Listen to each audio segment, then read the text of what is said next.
நான் மிரட்டல் சொன்னது ஒருத்தர் நேரா கூப்பிட்டு மிரட்டுறது கிடையாது. அவதூறு பிரச்சாரங்கள், கீழ்த்தரமான பிரச்சாரங்கள், தனிப்பட்ட முறையில் பிரச்சாரங்கள். எங்களுடைய பாசத்துக்குரிய ரஜினி சார் அவர்களே, எங்களுடைய தலைவருக்கும் நீங்கள் தலைவர். எங்களுடைய தலைவருடைய நிலைப்பாடும் தான் எங்களுடைய நிலைப்பாடு. அப்படி உங்களுக்கு நான் சொல்ல வேண்டிய நோக்கம் வேறு, உங்களுக்கு வருத்தம் ஏற்பட்டிருந்தால் என்னுடைய வருத்தத்தையும் என்னுடைய மன்னிப்பையும் பகிரமாக நான் கேட்டுக்கொள்கிறேன். எப்பெல்லாம் திமுகவை எதிர்த்து ஒரு சக்தி வருகிறதோ, ஃபர்ஸ்ட் எம்ஜிஆர் அவர்கள் கடுமையா 5 வருஷம் போராடி பார்த்தாங்க. செங்கோட்டையனை கேட்டு பாருங்க, அடிச்சாங்க, விரட்டினாங்க, எல்லாம் பண்ணாங்க. ஆனா கடுமையா மக்கள் ஆதரவோட வெற்றி பெற்றுட்டாங்க. அன்னையில இருந்து அவர் உயிரோட வரைக்கும் ஜெயிக்க முடியல. அடுத்து ஜெயலலிதா அம்மா வந்தாங்க, அவங்க மேல கடுமையான அடி அடிச்சாங்க, உடல் மொழி எல்லாம் கேவலமா பேசி பார்த்தாங்க, ஜெயிச்சுட்டாங்க. திருப்பி என்ன பண்ணிட்டாங்க, 97-98 அவங்க ரிசைன் பண்றேன்னு அவங்க லெட்டரை வெளியிட்டு போலியா பரப்பினாங்க, பயந்துட்டு திருப்பி 2001 வந்துட்டாங்க. அந்த அம்மா இருக்கிற வரைக்கும், கருணாநிதி ஐயா இருக்கிற வரைக்கும் தமிழ்நாடு சூழ்நிலை வேற மாதிரி இருந்துச்சு. அதுக்கப்புறம் எத்தனை பேர் வந்தாங்க, முக்கியமா திரைத்துறையில இருந்து எம்ஜிஆருக்கு அப்புறம் வந்தவங்க எல்லாமே என்ன செஞ்சாங்க? ஃபர்ஸ்ட் நம்ம கேப்டன் விஜயகாந்த் அண்ணன், நமக்கு பிடிச்சவர், அன்பானவர், நல்லவர், வலுவானவர். என்ன அவதூறு சொற்களை சொல்லி, என்ன கட்டமைப்பை உருவாக்கி, என்ன பிரச்சாரத்தை உருவாக்கி, நான் மிரட்டல் சொன்னது ஒருத்தர் நேரா கூப்பிட்டு மிரட்டுறது கிடையாது. அவதூறு பிரச்சாரங்கள், கீழ்த்தரமான பிரச்சாரங்கள், தனிப்பட்ட முறையில் பிரச்சாரங்கள், இதையெல்லாம் உருவாக்கி அவரை எந்த அளவுக்கு வீழ்த்தினாங்கன்னு தெரியும் உங்களை. இதைதான் நான் பதிவு பண்ணேன். அதுக்கப்புறம் பாசமிகு நம்மளுடைய ரஜினிகாந்த் சார், அவரும் கட்சியை உருவாக்கணும்னு சொல்லும் போது நான் தேர்தலில் வேலை பார்த்தேன். அப்ப நாங்க சர்வே எடுப்போம். சர்வே எடுக்கும் பொழுது அவர் கட்சி ஆரம்பிக்கணும்னு சொன்ன உடனே காமிச்சது 18%. நான் உண்மையை சொல்றேன், எடுத்த உடனே 18% காமிச்சிச்சு. அது அவருக்கு தெரியுமான்னு தெரியல. அப்ப நான் களத்துல வேலை பார்த்துட்டு இருக்கேன். இப்ப 18% எடுத்த உடனே திமுக பயம் வந்துருச்சு. அப்ப என்ன மாதிரி போலி கருத்துக்களை உருவாக்கணும், இதைதான் நான் மிரட்டல்னு சொன்னேன்.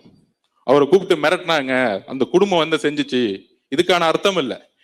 என்ன மாதிரி பிரச்சாரத்தை உருவாக்குவது, என்ன மாதிரி அவதூறு சொற்களை உருவாக்குவது. அன்னைக்கு உதயநிதி அவர்கள் இதே ரஜினி சார் மேல என்ன மாதிரி குற்றச்சாட்டுகளை தன்னுடைய ட்விட்டர் எல்லாம் போட்டார், எவ்வளவு அசிங்கமா பேசினார். பாஜக பி டீம் மிரட்டி தான் பாஜக கொண்டு வந்தாங்க. இதையெல்லாம் உருவாக்குனது திமுக. அதுக்கப்புறம் இபிஎஸ் முதலமைச்சர் அதிமுக கடுமையான சொற்கள்ல பேசினார். என்னெல்லாம் பேசினாரு இன்னைக்கு சமூக ஊடகத்துல வந்துருச்சு. இந்த மாதிரி கூட்டணி கட்சிகள் இவங்க எல்லாம் சேர்ந்து ஒரு சக்தி வரும் பொழுது, ஒரு சிஸ்டம் மாத்தணும்னு சொல்லும் போது, ஊழல ஒழிக்கணும்னு சொல்லும் பொழுது, அவரு இங்க காசு எடுக்க வரல. ஏன்னா அவரு நல்லா சம்பாரிச்சிருந்தார். அப்ப ஒரு சூழ்ச்சிகளை தன்னுடைய சமூக வலைத்தளம் மூலியமாகவும் தன்னுடைய கட்சியுடைய கட்டமைப்பாகவும் உருவாக்கி பல்வேறு அழுத்தங்களை வெளியிலிருந்து கொடுத்தாங்க. அப்ப ஒருத்தர் ஒரு நல்ல மனசு கொண்டவர் வரும்பொழுது என்னெல்லாம் பிரச்சாரத்தை உருவாக்கணுங்கிறத என்னுடைய பதிவு. அவரை சிறுமைப்படுத்த வேண்டுமோ இல்ல அவர் பயந்துட்டாரோ சொல்ல வேண்டிய அர்த்தம் கிடையாது. இந்த திமுகவுடைய சூழ்ச்சிகளை அன்றைக்கு நான் பதிவு பண்ணேன். அதற்கு அப்புறம் வைகோ அவர்கள் எவ்வளவோ பேரை தன்னுடைய சூழ்ச்சி அரசியல்னால எல்லா விதமான பிரச்சாரங்களையும் உருவாக்கி என்ன செஞ்சாங்கிறத பதிவு பண்ண. அதுதான் என்னுடைய நோக்கம். அப்ப இதை சொல்லி முடிச்சிட்டு வர்றதுக்குள்ள உடனே அந்த வார்த்தையை எடுத்து அதுக்கு ஒரு பல்வேறு பிரச்சாரங்களை உருவாக்குவாங்க. ஏன் தூத்துக்குடியோடைய அந்த பெண்ணுடைய சாவுல இருந்து வெளியே வரணும். இப்ப 6 நாளா அது பேசல பாத்தீங்களா? நம்ம உடனே நம்மளோட சோசியல் மீடியா வாரியா ரஜினி சாருக்கு பதில் கொடுக்குறோம், நம்ம பதில் கொடுக்குறோம், நம்ம அடுத்தடுத்த வேலையை நான் பார்த்துட்டு இருக்கேன். அப்ப இது உருவாக்கக்கூடிய வலிமை திமுக கிட்ட இருக்கு, இந்த பொய் பிரச்சாரம். ஆனா புதுசா என்னன்னா, இதுல பாஜகவும் திரு இபிஎஸ் அவர்கள் சேர்ந்துக்கிட்டாங்க. ஏன் சேர்ந்தாங்க? அன்னைக்கு ரஜினி சார் கட்சி ஆரம்பிக்கும் பொழுது கடுமையா விமர்சனம் பண்ணது இபிஎஸ். ஆனா இன்னைக்கு சொல்றாரு, அவரை பொத்து புகழ்ந்துட்டு இருக்கார். இந்த சூழ்ச்சி நமக்கு தெரியுமா? நமக்கு தெரியாது. நம்ம ஒரு தூய உள்ளம். அதையும் மீறி இன்றைக்கு ரஜினி சார் கிட்ட ஒரு அறிக்கை வந்துச்சு. ரஜினி சாருக்கு எல்லா உண்மைகளும் தெரிஞ்சிருக்கலாம். ஆனால் இந்த விவாதங்கள் இதெல்லாம் பார்த்து அவரு தன்னுடைய மனசுல தப்பா நினைக்கிறதுக்கான வாய்ப்பு இருக்குன்னு அவர் அறிக்கையை பார்த்து தெரிஞ்சுக்கிட்டேன். எங்களுடைய பாசத்துக்குரிய ரஜினி சார் அவர்களே, எங்களுடைய தலைவருக்கும் நீங்கள் தலைவர் அப்படின்னு அசோகன் என்ற சொன்னார். எங்களுடைய தலைவருடைய நிலைப்பாடும் தான் எங்களுடைய நிலைப்பாடும்.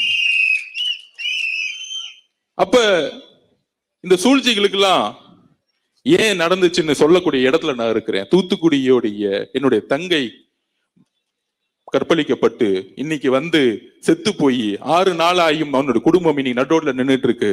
இதை திசை திருப்பதுக்கு தான் இந்த பிரச்சாரம்.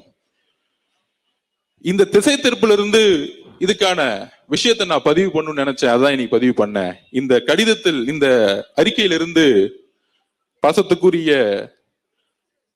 ரஜினி சார் அவர்களுக்கு நான் பதிவு பண்ணக்கூடியது, அப்படி உங்களுக்கு நான் சொல்ல வேண்டிய நோக்கம் வேறு, உங்களுக்கு வருத்தம் ஏற்பட்டிருந்தால் என்னுடைய வருத்தத்தையும் என்னுடைய மன்னிப்பையும் பகிரமாக நான் கேட்டுக்கொள்கிறேன்.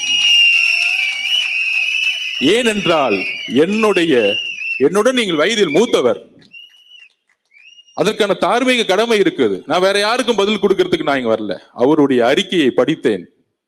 அவருக்கு ஒரு உணர்வு ஏற்பட்டிருக்குது. அந்த உணர்வுக்கு நான் மரியாதை கொடுக்கிறேன்.